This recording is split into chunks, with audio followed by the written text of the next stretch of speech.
Hello everyone, आज हम लोग सॉल्यूशन का नेक्स्ट टॉपिक डिस्कस करेंगे, दैट इज सॉल्युबिलिटी।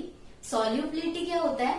अगर हम कोई स्पेसिफाइड अमाउंट ऑफ सॉल्वेंट लेते हैं और उसमें सॉल्यूट ऐड करते हैं at fixed temperature and pressure, तो जो अमाउंट ऑफ सॉल्यूट उस सॉल्वेंट में डिसॉल्व होगा that is known as its solubility. So what is solubility? Solubility is the amount of solute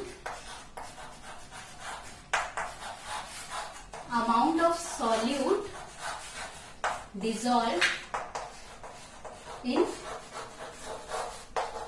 specified amount of solvent. Fixed amount or specified amount of solvent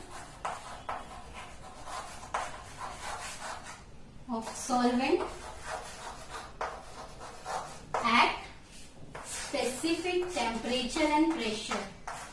मतलब pressure और temperature जो है constant होना चाहिए at specific temperature and pressure is known as its solubility. मतलब कि given amount of solvent में जितना सॉल्यूट डिसॉल्व होता है eight specified amount of at specified temperature and pressure is known as its solubility। और solubility depend किस पे करता है? Nature of solute and solvent. Solute और सॉल्वेंट का कैसा नेचर है? अगर दोनों पोलर सॉल्वेंट है तो पोलर पोलर के साथ बॉन्ड बनाएगा तो पोलर पोलर में इजीली डिसॉल्व होगा। अगर दोनों नॉन पोलर सॉल्वेंट है तो like dissolves like. So non polar solute जो है नॉन पोलर सॉल्वेंट में ही डिसॉल्व होगा। तो solubility depends on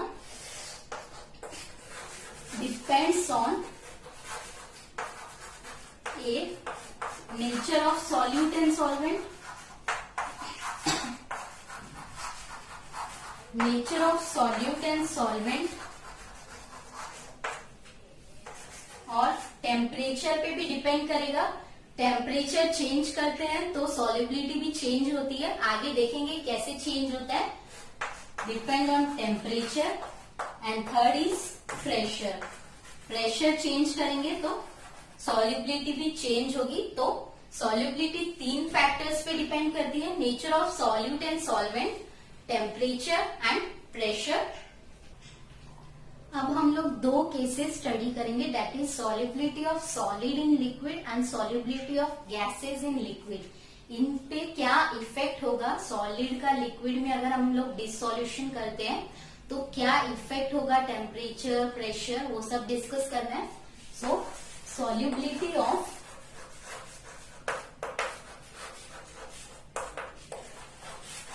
solid in liquid. So अगर हम लोग लिक्विड है कोई, उसमें सॉल्यूट डाल रहे हैं, सपोज हम लोग शुगर ले रहे हैं, शुगर को वाटर में डिसॉल्व कर रहे हैं, तो शुगर क्या है? पोलर सॉल्वेंट है, पोलर सॉल्यूट है सॉरी, एंड वाटर भी पोलर सॉल्वेंट है। Water is a polar solvent and sugar is a polar solute. तो like dissolve like और polar solute dissolves, polar solute is dissolved in polar solvent। तो sugar जो है water में easily dissolve हो जाएगा क्योंकि दोनों जो है सेम नेचर है, दोनों का बॉन्डिंग जो है वो सेम है, तो ये डिसॉल्व हो जाएगा। बट अगर हम वाटर में नैप्थेलिन डालते हैं,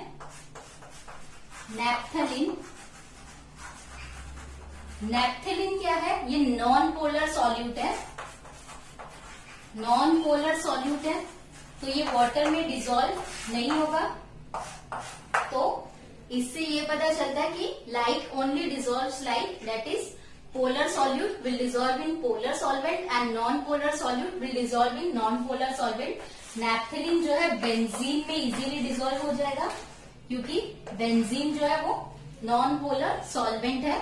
सो ये हो गया like dissolves in like, that is polar solute dissolves in polar solvent. So next है, अगर हम कोई अमाउंट ऑफ सॉल्वेंट लेते हैं उसमें हम सॉल्यूट ऐड कर रहे हैं, उसी प्रेशर पे टेम्परेचर और प्रेशर जो है वो कांस्टेंट है, वो चेंज नहीं हो रहा है, तो जो अमाउंट ऑफ सॉल्यूट डिसॉल्व हो रहा है उसमें that is known as dissolution. So dissolution is amount of solute that can be dissolved in a solvent at given temperature and pressure। Temperature और प्रेशर कांस्टेंट है तो सॉल्यूट जो है वो सॉल्वेंट में डिसॉल्व हो रहा है। सॉल्यूट सॉल्वेंट में जो डिसॉल्व होगा जितना amount that is known as dissolution. और कुछ सॉल्यूट डिसॉल्व हो जाएगा और कुछ रह जाएंगे पार्टिकल्स, तो जो सॉल्यूट डिसॉल्व हो गया that property is known as dissolution. और कुछ सॉल्यूट पार्टिकल्स जो है, सॉल्यूट पार्टिकल्स वो डिसॉल्व नहीं होंगे, तो वो क्या करेंगे, जो सॉल्यूशन बनेगा, सॉल्यूशन में कुछ सॉल्यूट पार्टिकल्स, सॉल्यूशन किससे बना है, सॉल्यूट और सॉल्वेंट से, तो जो सॉल्यूट पार्टिकल्स डिसॉल्व नहीं हुए हैं वो सॉल्यूशन के सॉल्यूट पार्टिकल्स से कोलाइड करेंगे और सेपरेट आउट हो जाएंगे।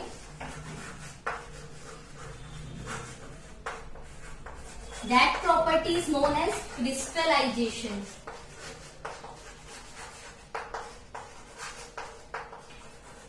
सो डिसोल्यूशन, जो अमाउंट ऑफ सॉल्यूट डिसॉल्व हो रहा है सॉल्वेंट में form a solution that is dissolution.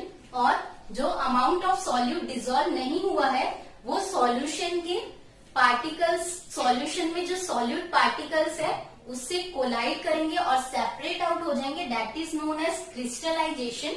सो एक टाइम आएगा जब सॉल्यूट जितना जा रहा है सॉल्यूशन में और जो सेपरेट आउट हो रहा है वो इक्वल हो जाएगा, मतलब dissolution is equal to crystallisation, that is known as equilibrium. जिस टाइम पे dissolution is equal to crystallization,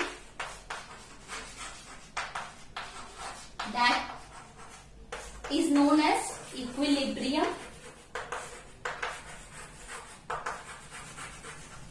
तो इसको बोलेंगे हम इक्विलिब्रियम। इक्विलिब्रियम पे जो सॉल्यूट सॉल्यूशन में जा रहा है उतना ही सॉल्यूट सेपरेट आउट हो रहा है, मतलब कि सॉल्यूशन में maximum amount of solute dissolve हो चुका है और डिसॉल्व नहीं होगा, तो that is known as saturated solution.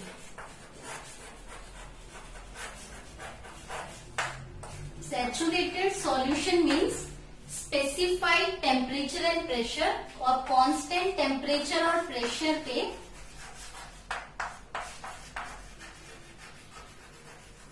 जो अमाउंट ऑफ सॉल्यूट उसमें डिसॉल्व हो सकता है that is known as saturated solution.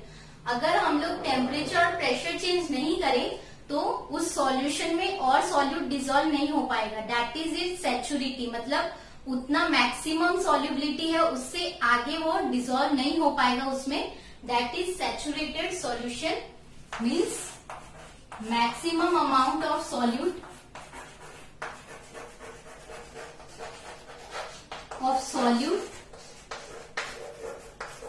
has been dissolved in solvent।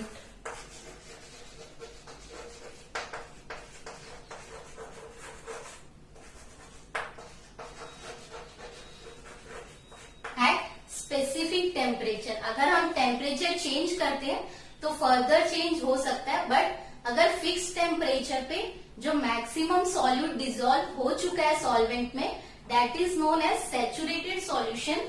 And next is unsaturated solution.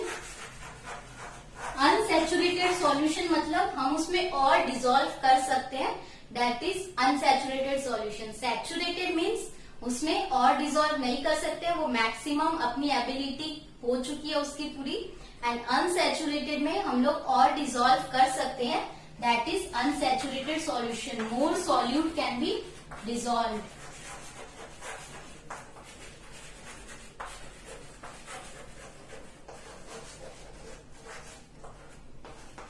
So that this is unsaturated solution।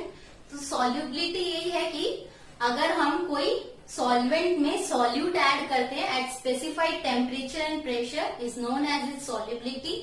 Saturated solution maximum amount of solute dissolve हो चुका है, and unsaturated solution, more solute can be dissolved in that solvent.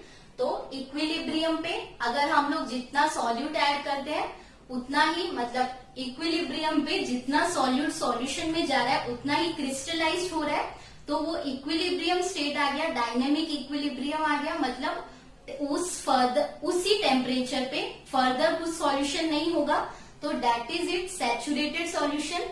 और अगर हम लोग temperature change कर देते हैं तो उसकी और सॉल्युबिलिटी इंक्रीज कर सकते हैं, टेम्परेचर चेंजेस पे देखेंगे तो सॉल्युबिलिटी फर्दर। ये तो हो गया nature of solute and solvent पे कि लाइक डिजॉल्व लाइक। नेक्स्ट हम लोग प्रॉपर्टी देखेंगे कि टेम्परेचर और प्रेशर का क्या इफेक्ट होता है solubility of solid in liquid पे। सो फर्स्ट इज टेम्परेचर, और हम लोग जो भी डिस्कस करेंगे वो अभी solubility of solid in liquid पे होगा। तो हमारे पास दो टाइप ऑफ रिएक्शन पॉसिबल है, endothermic reaction and exothermic reaction.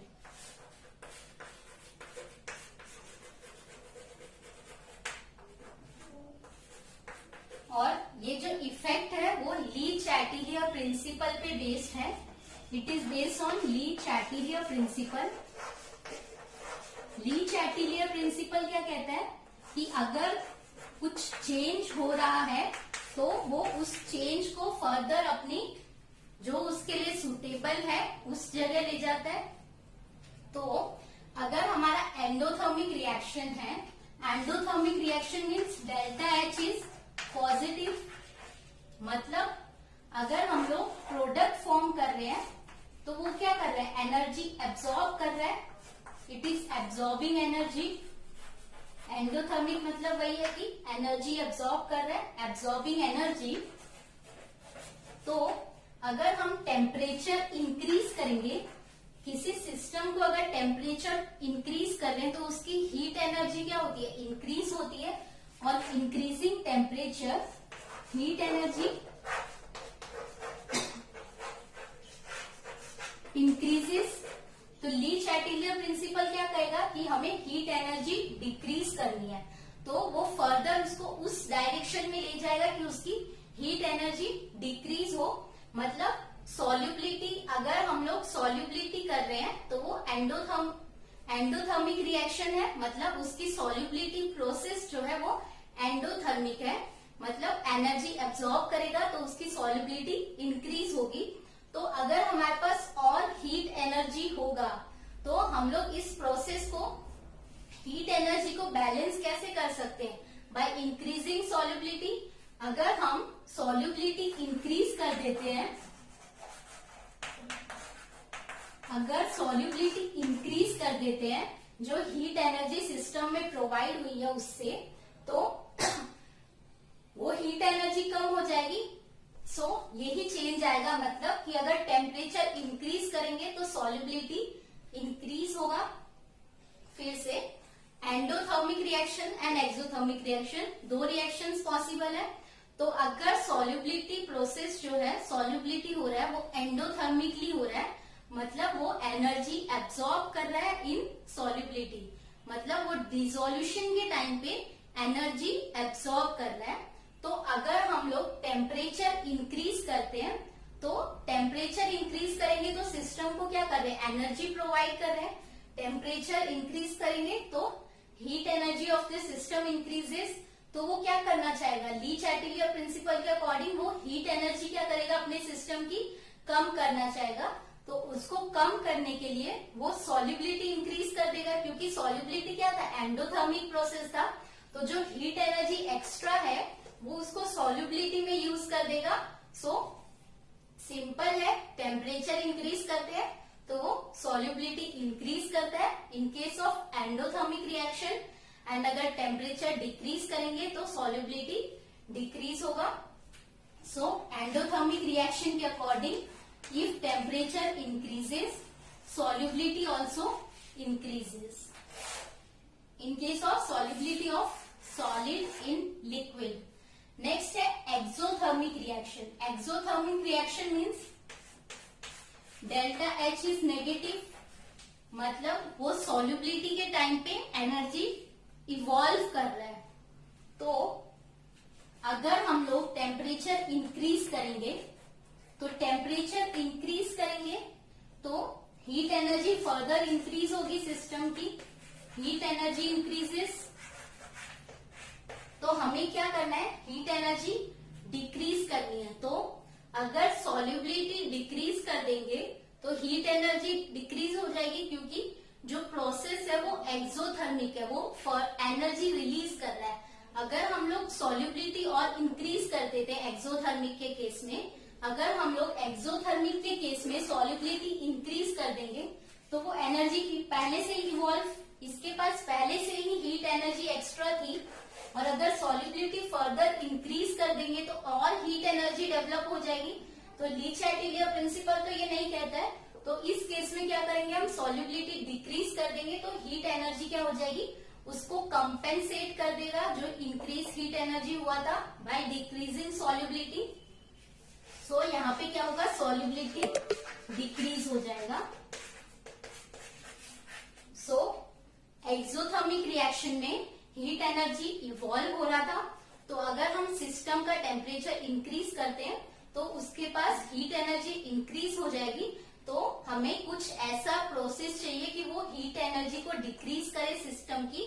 तो अगर हम सॉल्युबिलिटी डिक्रीज कर देंगे तो वो जो हीट इवॉल्व हो रहा था वो नहीं होगा, तो ये इसको कंपेंसेट करेगा। तो solubility decreases with increase in temperature. So exothermic के केस में अगर हम टेम्परेचर इंक्रीज करते हैं तो सॉल्युबिलिटी डिक्रीज हो जाती है। This is exothermic reaction. So in case of solubility of solid in liquid, temperature increase, अगर एंडोथर्मिक रिएक्शन है टेम्परेचर इंक्रीज करते हैं सॉल्युबिलिटी इंक्रीज होगा, और अगर एक्सोथर्मिक रिएक्शन है टेम्परेचर इंक्रीज करेंगे सॉल्युबिलिटी डिक्रीज होगा। नेक्स्ट इज प्रेशर का क्या इफेक्ट होगा in case of solubility of solid in liquid. हमें पता है सॉलिड और लिक्विड दोनों ही इनकम्प्रेसिबल गैस है। इनकम्प्रेसिबल है मतलब अगर हम लोग प्रेशर इंक्रीज करते हैं तो उनपे इफेक्ट नहीं होगा, क्योंकि सिर्फ गैस पे, अगर प्रेशर गैस पे इंक्रीज करते हैं तो इफेक्ट होता है। But solid and liquid are incompressible, so अगर हम लोग प्रेशर चेंज करते हैं तो सॉल्युबिलिटी पे कोई इफेक्ट नहीं होता है। So on increasing pressure solubility of solid in liquid doesn't change or it doesn't have any effect on solubility of solid in liquid. So ये टॉपिक यहीं एंड करते हैं। वीडियो अच्छा लगा तो लाइक करो, शेयर करो, सब्सक्राइब करो। Thank you.